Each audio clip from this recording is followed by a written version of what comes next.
നമസ്കാരം. മലയാളി വാർത്തയിലേക്ക് സ്വാഗതം. പി.വി. അൻവർ ഉന്നയിച്ച ആരോപണങ്ങളിൽ CPM തൽക്കാലം പരിശോധന നടത്തില്ലെന്നും സർക്കാർ തലത്തിലാണ് പരിശോധന വേണ്ടതെന്നും പാർട്ടി സംസ്ഥാന secretary MV Govindan. P V. Anvar എഴുതി നൽകിയ പരാതിയിൽ മുഖ്യമന്ത്രിയുടെ പൊളിറ്റിക്കൽ സെക്രട്ടറി P. ശശിക്കെതിരെ പരാമർശമില്ലെന്നും ആ സാഹചര്യത്തിൽ ശശിക്കെതിരെ ഒരു തരത്തിലും അന്വേഷണത്തിലേക്ക് പാർട്ടി കടക്കേണ്ട കാര്യമില്ലെന്നും ഗോവിന്ദൻ പറഞ്ഞു.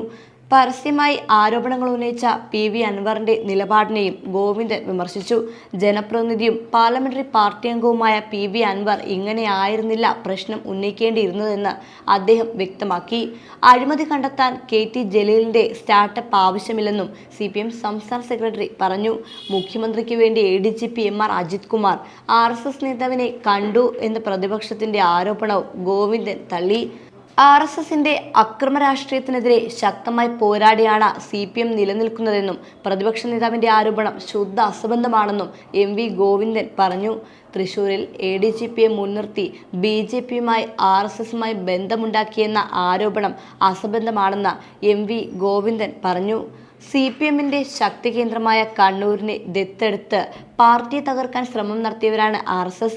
BD തൊഴിലാളികളെ കൊന്നൊടുക്കി പാർട്ടിയെ ഭീതിപ്പെടുത്താനുള്ള നിലപാടാണ് RSS സ്വീകരിച്ചത്. നിരവധി സഖാക്കളെ കൊന്ന RSSനോട് പൊരുതിയാണ് CPM മുന്നോട്ട് വന്നത്. RSSുമായി തൃശൂരിൽ ബന്ധമുണ്ടാക്കിയത് കോൺഗ്രസ് ആണ്. നേമത്ത് O. രാജഗോപാൽ ജയിച്ചതും അങ്ങനെയാണ്. കോൺഗ്രസിന് തൃശൂരിൽ 86,000 വോട്ട് കുറയുകയാണ് ചെയ്തത്. CPMന് 16,000 വോട്ട് കിട്ടി. BJP ജയിച്ചതിന് ഉത്തരവാദിത്തം കോൺഗ്രസിനാണെന്ന് എല്ലാവർക്കും അറിയാം. അത് മറച്ചുവെക്കാനാണ് ഇപ്പോൾ ADGP RSS ബന്ധത്തിന് ആരോപണം ഉന്നയിക്കുന്നത്.